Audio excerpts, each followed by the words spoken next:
Good day everyone! At this moment, we will be presenting the content areas of mathematics in K-12. We will be discussing what are the content areas of mathematics in early childhood setting. I am May Ann Polinar, together with Ms. Tricia Gil Valiente. We will be your presenters for today.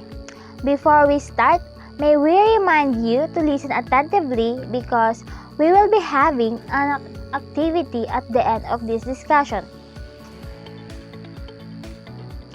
This will be our overview, the conceptual framework of mathematics, and the 5 content areas of mathematics in early childhood in line with the K-12 curriculum. As we start this discussion, I will give you a few seconds to think some mathematical lessons that should be taught from kinder to grade 3.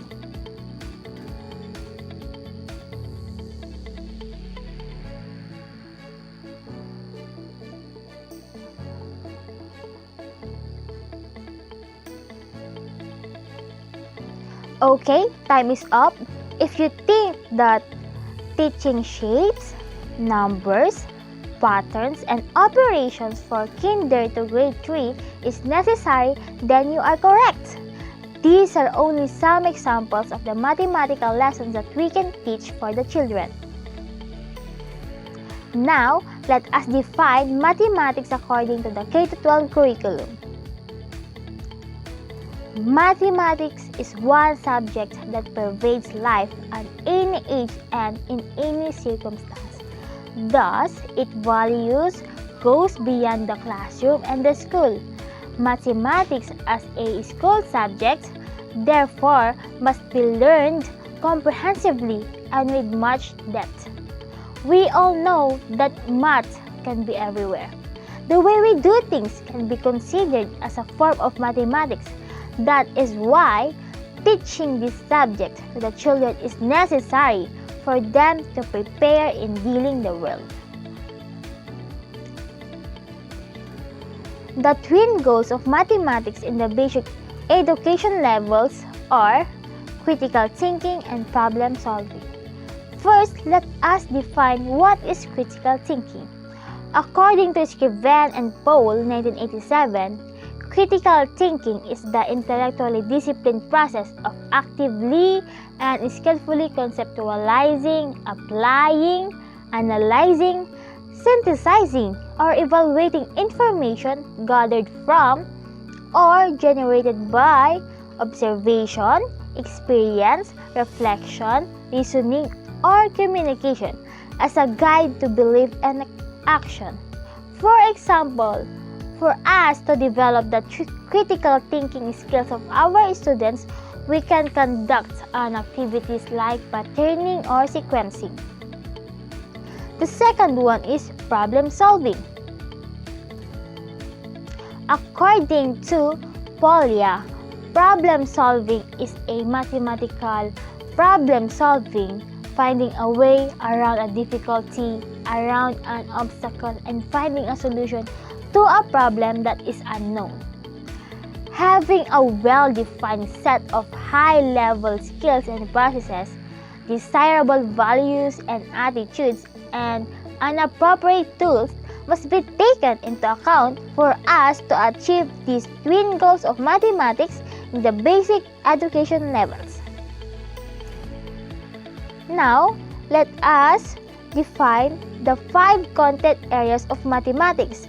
We have numbers and number sense, measurements, geometry, patterns, and algebra, statistics, and probability. First, we have the numbers and number sense. As A strand include concept of numbers, properties, operation, estimation, and their applications, we can have activities wherein it will unlock the children's numbers and number sense. For example, counting.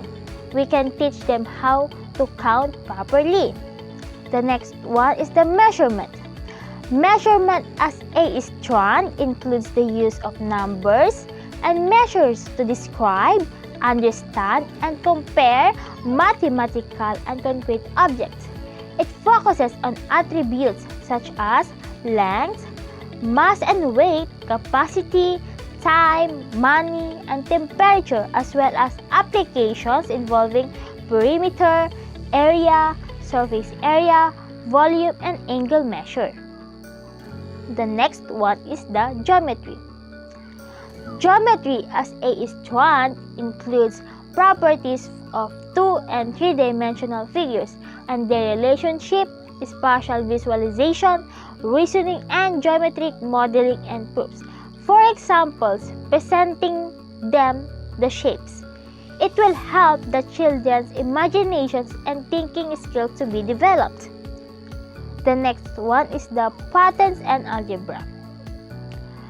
Patterns and algebra, as A strand, studies patterns, relationships, and changes among shapes and quantities. It includes the use of algebraic notations and symbols, equations, and most importantly, functions to represent and analyze relationships. And the last one, we have the statistics and probability. As A strand is all about developing skills and collecting and organizing data using charts, tables, and graphs, understanding, analyzing, and interpreting data, dealing with uncertainty, and making predictions about outcomes. As they base their works in mathematics, it will help them to easily decide of what decisions they should make. For instance, they want to buy a toy, but they have to choose if which store is reliable in buying affordable toys. They can have some statistical basis, wherein if one of the stores has the highest rate of sales and positive reviews, they still will be the right one to buy toys. This curriculum of mathematics provides necessary concepts and life skills needed by Filipino learners as they proceed to the next stage in their life as learners and as citizens of the Philippines. Now, let us proceed to the grade level standards that will be discussed by Ms. Tricia Gail Valiente. Good day, I am Tricia Gail D. Valiente, and we will talk about grade level standards. In kindergarten level, learner demonstrates understanding and appreciation of key concepts and skills involving first, content area, numbers, and number sense, wherein there are standards such as whole numbers up to 20 and basic concepts on addition and subtraction. For instance, give an activity of missing numbers up to 20, draw pictures about putting together addition and taking apart subtraction. For example, for addition, 2 bunnies sat on the grass, 3 more bunnies hopped there. How many bunnies are on the grass now? 2 bunnies and 3 bunnies. Putting together, how many bunnies are on the grass now? There are 5 bunnies, correct. For subtraction, 5 apples were on the table. I ate 2 apples. How many apples are on the table now? 5 apples. Take apart 2 apples. How many apples were on the table now? There are 3 apples, correct. Second content area, geometry, wherein there is a standard such as basic attributes of objects. For example, model different shapes using clay, sticks, and so forth, and let the learner count the different number of sides of that shape. Third content area, patterns and algebra, wherein there are standards such as basic concept of sequence and number pairs. For example, in basic concept of sequence, you can say first, Anna is washing the dishes, then she accidentally break a glass. Lastly, her mother scolded her. What happened first? This is an example of sequencing. And in number pairs, 5 pen is consist of 3 pens plus 2 pens and or 4 pens plus 1 pen. Fourth content area, measurement, wherein there are standards such as time, location, non-standard measures of length, mass, and capacity. For example, for instance, compare two different objects using appropriate language. For example, John is taller than Sarah. This tree is shorter than that tree. My bag is heavier than your bag. The last content area, statistics and probability, wherein there are standards such as data collection and tables. For example, you can let learners ask their friend if they love color blue. Then how many agreed and how many disagreed. Then let the learner present the data being collected through tables. Now, let's talk about standards in first grade level. The learner demonstrates understanding and appreciation of key concepts and skills involving first content area, numbers, and number sense, wherein there are standards such as whole numbers up to 100, ordinal numbers up to 10th, money up to 100 pesos, addition and subtraction of whole numbers, and fractions of 1/2 and 1/4.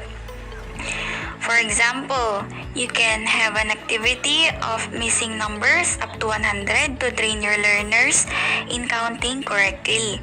Give ordinal numbers activity like who runs first, second, third, fourth, and so on. What 1 peso, 5 pesos, 10 pesos, 20 pesos, 50 pesos, and 100 pesos bill looks like. How much will you spend to buy a paper? 10 plus 10, 10 minus 10. If I slice a cake into 2, what is 1/2? That is 1/2. And if I slice it on 4, then it is 1/4, and so on. Next, the second content area is geometry, wherein there are standards such as 2 and 3-dimensional objects. For example, compare 2-dimensional flat and 3-dimensional solid shapes. Find 2-dimensional shapes in the world such as square, circles, triangles, rectangles, and hexagons. Find 3-dimensional shapes in the world such as cubes, cones, cylinders, and spheres. Next, the third content area is patterns and algebra, wherein there are standards such as continuous and repeating patterns and numbers sentences. For example, continuous number sentence can be 1, 2, 3, 4, 5, 6, 7, 8, 9, 10, and so forth. Then repeating numbers can be 1, 2, 3, 1, 2, 3, 1, 2, 3, or it can be shapes like circle, squares, circle, squares, circle, squares, and so forth. Next, the fourth content area is measurement, wherein there are standards such as time, non-standard measures of length, mass, and capacity. For example, my pencil is 4 cubes long. My book is 2 paper pad heavy. A 1 liter juice has has the capacity of 5 glasses. Next, last content area. Statistics and probability, wherein there are standards such as tables, pictographs, and outcomes. For example, an activity sheet with pictures of fruit and how many learners like it. It will be counted through numbers. It could be counted not through numbers or Roman numerals, but through an image of fruit. 1 fruit per learner using a table. That's why that is a pictograph. Now, let's talk about standards in second grade level. The learner demonstrates understanding and appreciation of key concepts and skills involving first, content area, numbers, and number sense, wherein there are standards such as whole numbers up to 1,000, ordinal numbers up to 20, money up to 100 pesos, the four fundamental operations of whole numbers, and unit fractions. For example, you can give an activity of missing numbers up to 100 to train your learners in counting correctly. Give ordinal numbers. Activity like who swims first, second, third, fourth, fifth, and so on up to 20th. What a 1 peso, 5 pesos, 10 pesos coins looks like, 20 pesos, 50 pesos, 100 pesos bill looks like. How much will you spend to buy a book? Simple for fundamental operations such as addition, subtraction, multiplication, and division of whole numbers. And in unit fractions, if I slice a pizza into 12, that is 1/12. If I sliced pizza into 6, then it is 1/6, and so on. Next, the second content area is geometry, wherein there are standards such as basic shapes, symmetry, and tessellations. For example, basic shapes are circles with 1 side, triangle with 3 sides, square and rectangle with 4 sides, pentagon with 5 sides, and so on.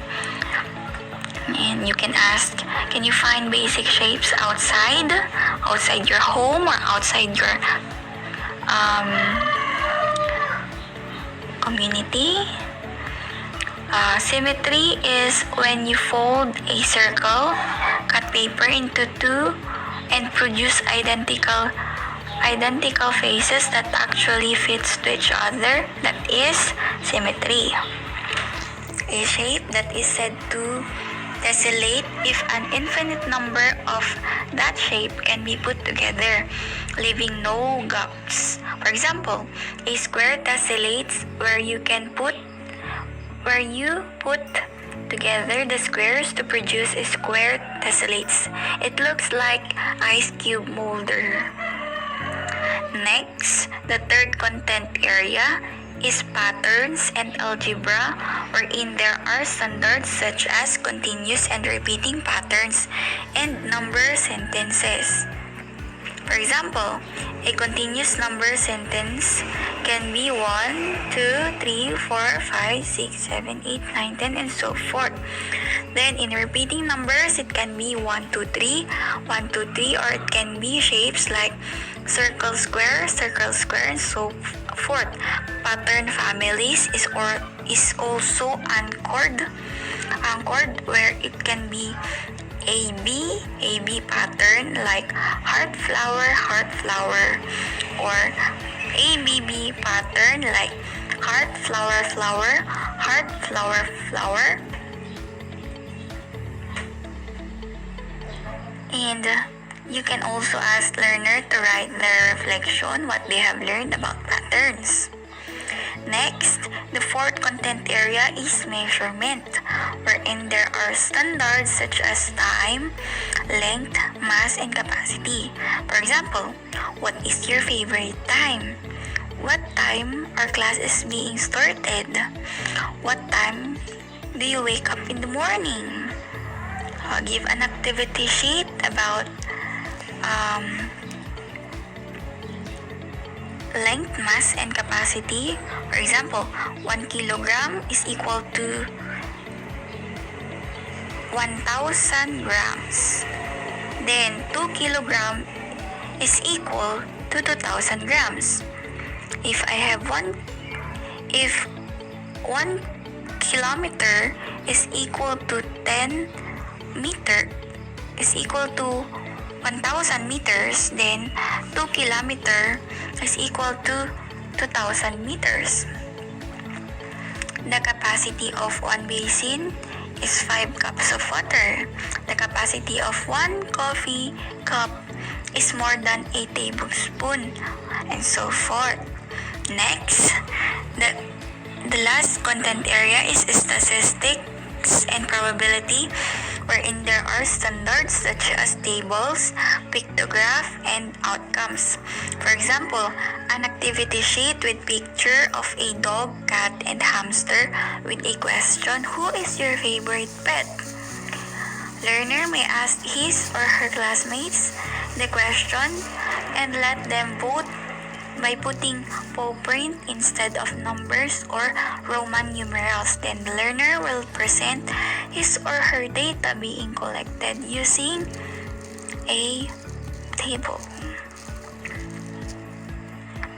Now, let's talk about standards in 3rd grade level.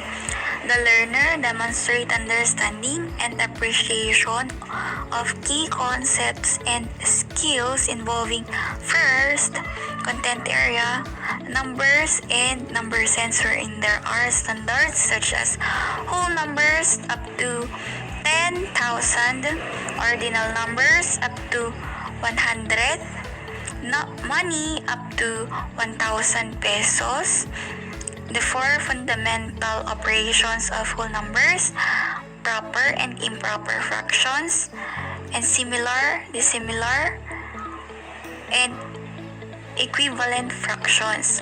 For example, you can give an activity of missing numbers up to 10,000.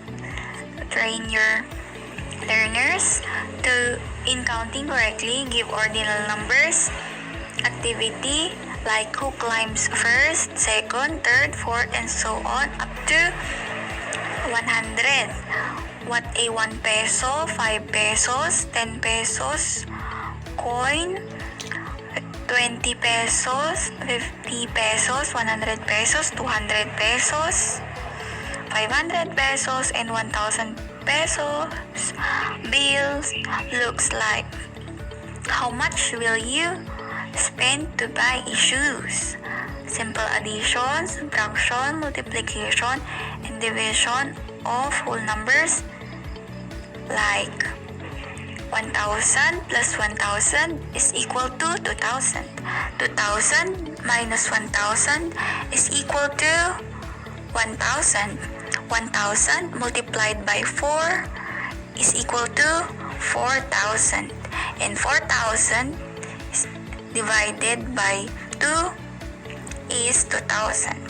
Next, proper and improper fractions, similar and dissimilar, and equivalent fractions like simplify 2 over 6, simplify 2 over 4, simplify 44 over 20, simplify 56 over 20, and so on.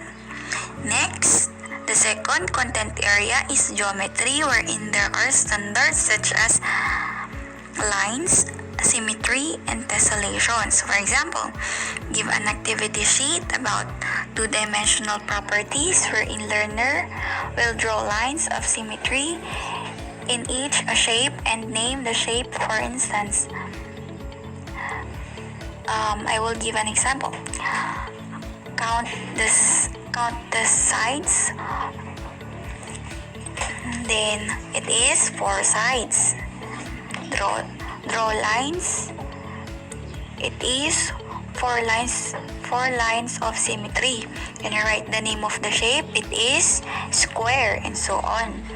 In tessellation, you can give a printed activity worksheet wherein different tessellations are presented, and let learners continue to draw the succeeding appropriate shapes. Next, the third content area is patterns and algebra, wherein there are standards such as continuous and repeating patterns and number sentences. For example, learners can play changing attribute games using blocks.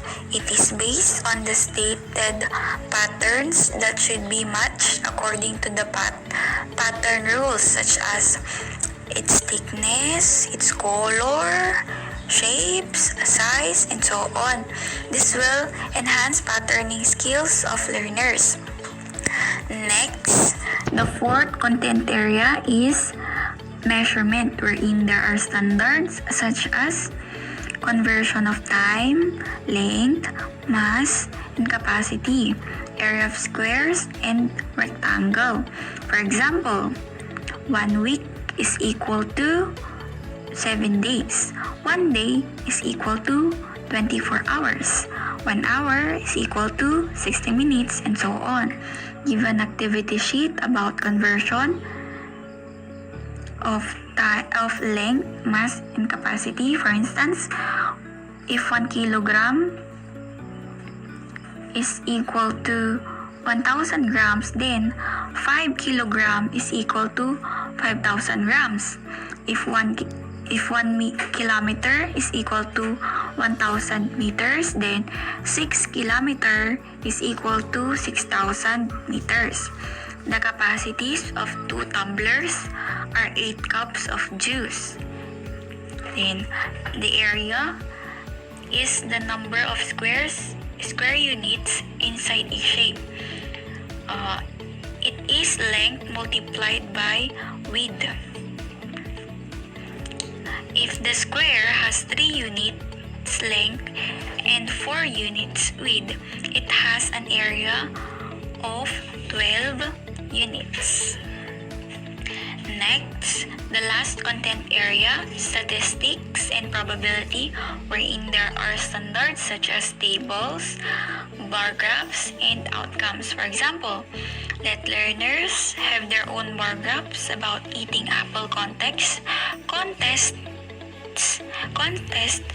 among their family members who ate apple most and least every Monday, Tuesday, Wednesday, Thursday, and Friday. Each learner will present the outcome of data they have gathered through a table and bar graph. And these are standards in kindergarten, first grade, second grade, and third grade levels according to 5 content areas. To sum it up, mathematics is a skill subject by itself. It is all about quantities, shapes and figures, functions, logic, and reasoning. These factors help the students to develop their critical thinking skills. Mathematics is also a tool of science and a language complete with its own notations and symbols and grammar rules with which concepts and ideas are effectively expressed. As the students explore and discover the use of mathematics in their daily lives, their abilities and knowledge is also developing that will help them to learn better. Now, for the activity, choose one content or lesson from the content areas of mathematics in K-12 from kinder to grade 3 and create a short activity for that content. You can comment your answer in the comment section. That would be all for our report. Thank you for listening and God bless.